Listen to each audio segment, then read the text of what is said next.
Hola a todos y bienvenidos a nuestro canal con Penny. Hola.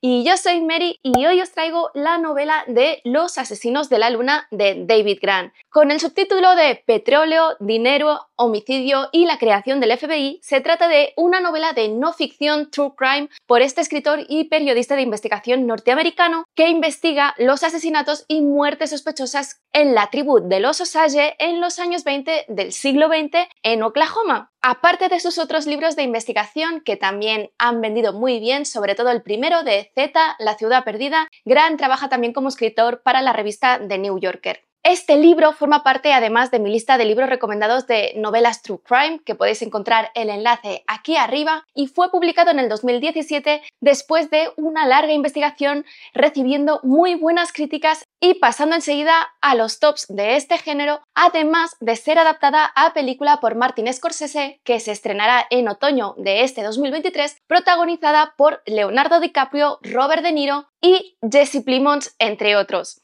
En España está siendo publicado por Random House con 368 páginas. La novela está escrita en forma de crónica periodística, con un narrador omnisciente en las primeras dos partes y luego en primera persona en la tercera, porque esta tercera parte trata la investigación personal que llevó a cabo David Grann a lo largo de varios años. Esto quiere decir que no está novelizada en ningún momento y que los pocos diálogos que podemos ver en las dos primeras partes son siempre transcripciones de juicios, de entrevistas o de interrogatorios policiales, es decir, de fuentes oficiales. De hecho, Grann ha realizado una gran labor periodística para escribir este libro. No es el primer libro que trata estos asesinatos porque son muy famosos, pero sí es cierto que, aparte de utilizar numerosos artículos de periódicos y de revistas de la época, la mayor parte de sus fuentes son documentos no publicados previamente, provenientes de fuentes muy variadas. En un primer lugar, de documentos de la investigación del propio FBI, no solamente de los que se desclasificaron en su momento con respecto a estos asesinatos,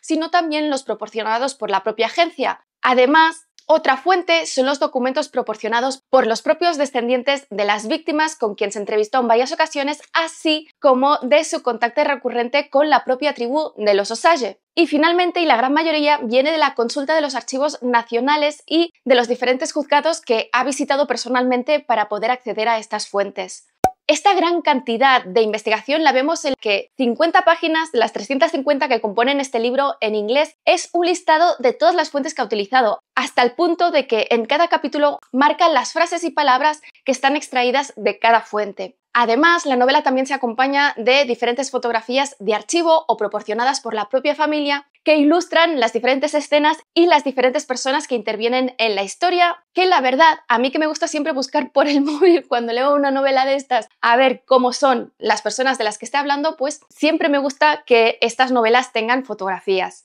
Una de las cosas que más impacta del libro no es solo la gran cantidad de asesinatos que se llevaron a cabo en esta década de los 20 sobre todo, sino el hecho de que no se hiciese prácticamente nada para investigarlos, precisamente porque las víctimas eran la tribu de los Osage, una tribu indígena que, como sabemos, en esos momentos prácticamente no disfrutaban de derechos y además eran víctimas de una persecución y de un paternalismo absoluto porque los consideraban que no eran capaces, como pasaba con la población afroamericana, pero lo que pasa es que simplemente que no han tenido acceso a la educación, no que tengan ningún problema de capacidad mental. Y después de haberlos explotado sistemáticamente y de echarlos de sus terrenos ancestrales, encima, cuando se descubrió el petróleo bajo sus tierras, los sometieron a un sistema de guardianos y tutores que les impedía acceder a su propio dinero, mientras estos tutores, todos ellos hombres blancos, por supuesto, vivían a costa de ellos y cuando no de su vida. En algunos casos se llegó incluso al punto de que Osage, que en el banco tenían centenares de miles de dólares que se corresponderían con millones actuales, les fueron negados tratamientos médicos o incluso el dinero suficiente como para poder alimentar a sus hijos, porque lo que se buscaba es que se terminasen muriendo porque quienes luego ejecutaban el testamento de estas personas eran los propios guardianes. El libro se estructura en tres partes. La primera, La mujer marcada, cronológicamente se inicia con el asesinato de Anna Brown, momento en el que su hermana Molly Burkhart empieza a sospechar de que están matando poco a poco a su familia, y también es en este punto que los Osage empiezan a alzar la voz diciendo que sus miembros están siendo asesinados metódicamente y sistemáticamente para apropiarse de su dinero procedente de los pozos de petróleo, después de que las últimas muertes que hayan habido hayan sido directamente asesinatos por ejecución. Durante este periodo hay varios intentos por detectives privados y de la incipiente policía, que en realidad eran llamados aún hombres de la ley, para encontrar a los culpables, pero sin tener ningún éxito. La siguiente parte es el hombre de las pruebas, que es el momento en el que los asesinatos ascienden oficialmente a 24 y 2 de ellos son hombres blancos que estaban intentando ayudar a los Osage en Washington para que se investigase desde fuera del estado, porque decían que su estado era totalmente corrupto. Como estos asesinatos provocaban cada vez más titulares impactantes, el nuevo director del proto-FBI, porque aún no se llamaba FBI, J. Edgar Hoover, decide enviar a sus mejores agentes, que no son los agentes jóvenes trajeados que acaban de salir de la universidad, sino los agentes que ha heredado de otros cuerpos de la ley, como son ex-marshals, ex-rangers y ex-agentes de la ley en general, y que se llaman entre ellos cowboy precisamente porque tienen una forma de actuar que aún está en la mentalidad del oeste y no en la nueva mentalidad que quiere imponer Hoover. Pero claro, teniendo en cuenta dónde han sucedido las cosas y la mentalidad que hay en ese territorio, lo más inteligente es mandar a este tipo de agentes. Además, Hoover lo que quiere con este caso es demostrar la necesidad de que exista una policía federal, ya que aunque esta agencia ya existía desde finales del siglo XIX, en esos momentos no podía llevar ni pistola ni detener a nadie, es decir, como una especie de Interpol, y encima su jurisdicción estaba muy limitada. Pero los asesinatos que ocurrían en el territorio de tribus indígenas sí que podían investigarlos. Este grupo de cowboys están dirigidos por Tom White, que infiltra a sus agentes en el territorio de los Osage para que puedan hablar con la gente del lugar sin levantar sospechas y no tardan en descubrir quién está realmente detrás de la mayor parte de los asesinatos, porque es algo que realmente se sabía. El problema está en reunir las pruebas para poder hacer caer a estas personas, porque los 2 hombres blancos que han tenido en poder pruebas han sido asesinados. Y además conseguir que un tribunal de blancos condene a otros blancos por matar a indígenas, cuando es algo que no se ve del todo mal en ese momento histórico. Y finalmente la tercera parte, que es la más corta, es la de el reportero, que cubre la investigación del propio Grant a lo largo de varios años y sus visitas a la tribu de los Osage para investigar el caso, descubriendo que muchos de los asesinatos oficiales ni siquiera estaban resueltos, porque el FBI se conformó con resolver este grupo de asesinatos más grande, porque ya le costó muchísimo, aún sabiendo quiénes eran los culpables de algunos de estos asesinatos. Asimismo, al empezar a destapar investigación y entrevistarse con diferentes familias de la tribu de los Osage, se da cuenta de que muchas muertes sospechosas que los familiares tenían claro que habían sido homicidios nunca llegaron a ser investigados porque beneficiaban a blancos, y que un alto porcentaje de los Osage que estaban sometidos a este tutelaje, todos aquellos que por cierto tuviesen menos de un 50% de sangre blanca, murieron extremadamente jóvenes, y en algunos casos, algunos tutores o guardianes perdieron a todos sus tutelados con menos de 35 años.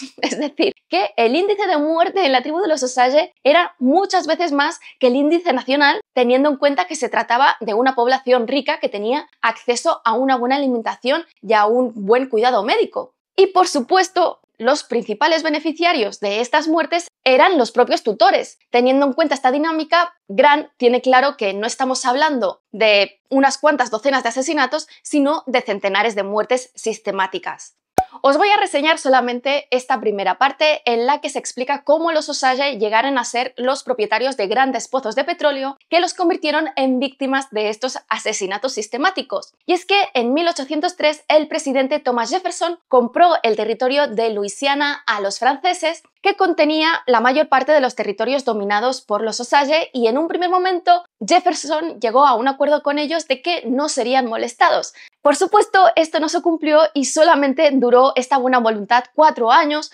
momento en el que Jefferson obligó a los Osage a renunciar a su territorio con los pastos más ricos, cerca del río de Missouri, ya que si los Osage no accedían a firmar este tratado, iban a convertirse en enemigos de los Estados Unidos y a ser perseguidos y asesinados. Durante las siguientes 2 décadas, los Osage fueron obligados poco a poco a ir renunciando a cada vez más parte de su territorio hasta que se refugiaron en un territorio inmensamente más pequeño que el original en Kansas. Aunque el gobierno de Estados Unidos en esos momentos les prometió que ese territorio de Kansas sería de su propiedad para siempre y nunca serían molestados, poco después empezaron a ser asediados por colonos que querían sus tierras, que eran muy fértiles. Y como no lo conseguían por las buenas, empezaron a utilizar cualquier método para conseguirlo, momento en el que pues murieron bastantes miembros de la tribu, hasta que en 1870 la tribu acordó vender esta tierra fértil por $1,25 el acre. Después de esto buscaron un nuevo territorio que comprar y acabaron eligiendo una tierra rocosa y estéril al sur de Kansas que pensaron que el hombre blanco nunca querría porque allí no se podía cultivar nada. Así que la compraron por 70 céntimos el acre y pasaron a ser los plenos propietarios de estas tierras.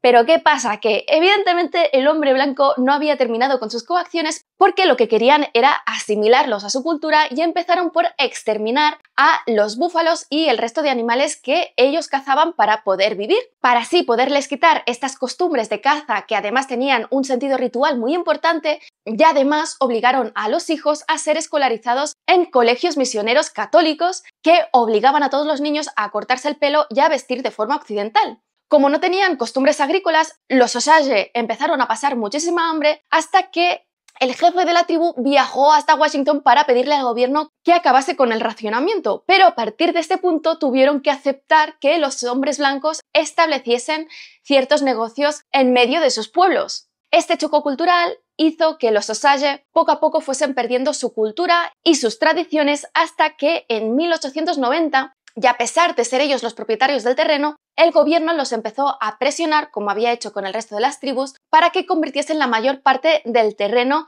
en parcelas particulares. Y la intención que había detrás de esto es que solamente cedían una parte de estos terrenos a la propia tribu y el resto se lo quedaba al gobierno o lo cedía a los colonos. Como ellos eran los propietarios de estas tierras, consiguieron ir retrasando todo esto y cuando finalmente se hizo la división, consiguieron que no se expropiase ninguna parte del territorio y que además todas las parcelas se mantuviesen en manos de los miembros de la tribu, así como que hubiese ciertos terrenos comunales. Lo más importante en este nuevo tratado es que los Osage también se reservaban todos los derechos de explotación respecto a los minerales que se encontrasen en sus tierras. En este punto también el territorio de los Osage pasó a formar parte del nuevo estado de Oklahoma y hay que decir que en el momento del acuerdo los Osage ya sabían que había petróleo bajo sus tierras, pero desde luego en ningún momento esperaban que hubiesen las grandes reservas que los harían multimillonarios. Por ese motivo, dejaron que algunas petroleras llevasen a cabo prospecciones después de pagarles un arrendamiento por un periodo de tiempo concreto. No sé si ellos se quedaban solamente el precio de este arrendamiento o también una parte del dinero ganado con el petróleo, pero la cuestión es que con estas primeras prospecciones se descubrió que había grandes pozos. Los Osage lo que hicieron fue adjudicar a cada miembro de su tribu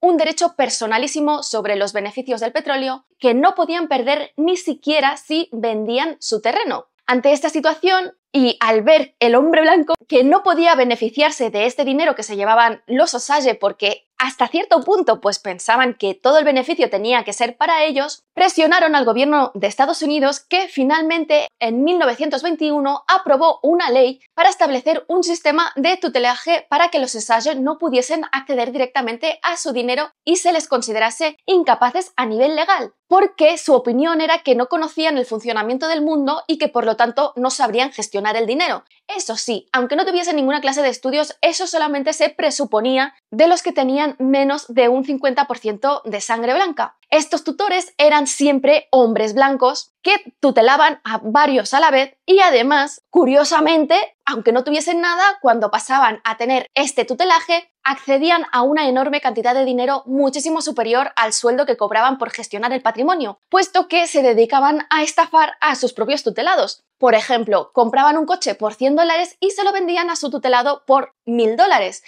Además, los establecimientos y la gente que ofrecía servicios en el territorio de los Osage les vendían estos servicios a los Osage por varias veces más el precio de mercado. Y además, cuando esto no era suficiente, también forjaban cartas de crédito para cobrarse cantidades inventadas por unos servicios ficticios de los fondos de los Osage. Curiosamente, también en este momento en el que los Osage se convirtió en una tribu muy rica, empezaron a proliferar de una forma extravagante los matrimonios mixtos, y no solamente eso, sino que en muchas ocasiones la parte Osage de este matrimonio empezaba a enfermar de forma misteriosa o incluso morir en extrañas circunstancias sin que la policía lo llegase a investigar, y por supuesto el beneficiario era el marido o la mujer. Dentro de este contexto apareció también William Hale, un vaquerizo sin dinero que se había establecido en el terreno de los Osage bastantes años atrás y había ido comprando poco a poco territorio a medida que se iba enriqueciendo. Y en esos momentos era propietario de un próspero rancho y de varios negocios, y se había alzado como defensor y amigo de los Osage,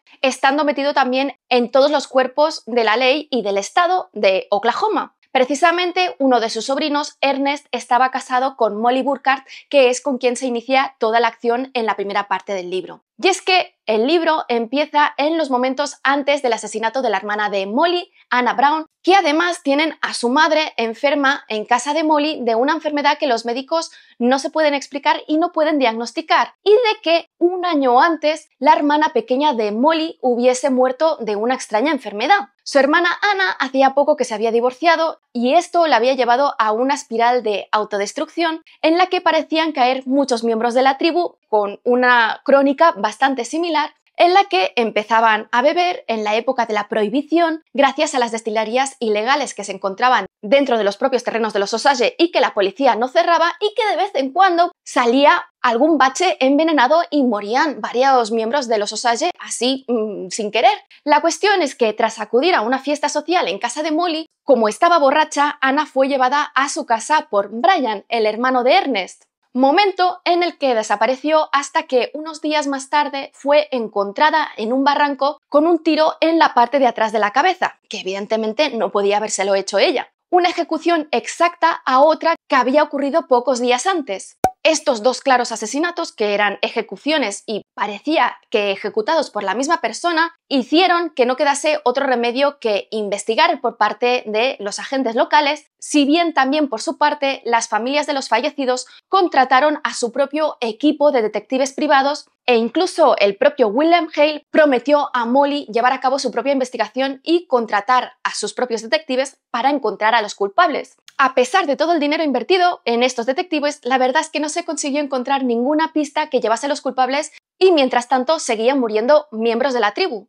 De hecho, la propia Molly vio cómo su madre se moría de esta extraña enfermedad a las pocas semanas de morir su hermana, y cómo la única hermana que le quedaba, Rita, después de que su marido, que también era un hombre blanco, empezase a llevar varias investigaciones que le llevaron a sospechar de quién estaba detrás de estos asesinatos, se empezó a convencer de que ellos serían los próximos, y efectivamente fueron asesinados de una forma espectacular porque pusieron una bomba en el sótano de su casa e hicieron estallar la casa en 1000 pedazos, matando incluso a la criada blanca que trabajaba para ellos y que dormía en la casa. De los informes de los diferentes asesinatos que ocurrieron en lo que luego se llamó el Reinado del Terror, que transcurrieron durante estos años 20, de las 24 víctimas oficiales se perdieron la mayoría de las páginas de estos informes, por una parte por la corrupción de los propios investigadores porque estaban metidos o querían tapar a los culpables, pero también por la propia inexperiencia de la policía de esos momentos. Entre estas víctimas, como os he dicho, aparte de la criada blanca, había dos hombres blancos poderosos con lazos con los Osage que estaban intentando buscar la ayuda del gobierno de los Estados Unidos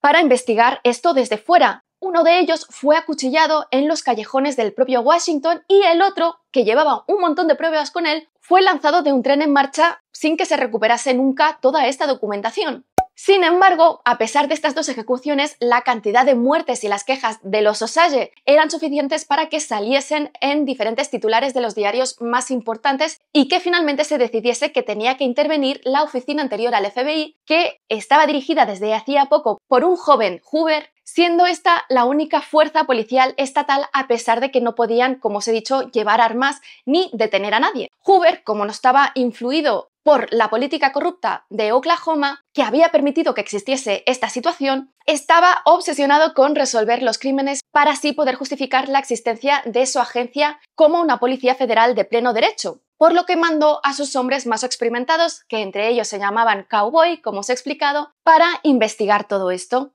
Y bueno, eso es todo, espero que os haya gustado. Si es así, dadle a like, dejad comentarios que ya sabéis que siempre los contesto. Si no estáis suscritos, suscribíos y sobre todo, dadle a la campanilla para que YouTube os avise de cuando cuelgo nuevos vídeos, que ya os digo que lo siguiente dentro del ámbito de la literatura va a ser Beloved de Toni Morrison, Parentesco de Octavia E. Butler, Los magos de Lev Grossman y en el ámbito de los cómics, el tercer integral del Thor guionizado por Jason Aaron, La diosa del trueno y el manga de la espada del inmortal de Hiroaki Samura. Nos vemos en el siguiente vídeo.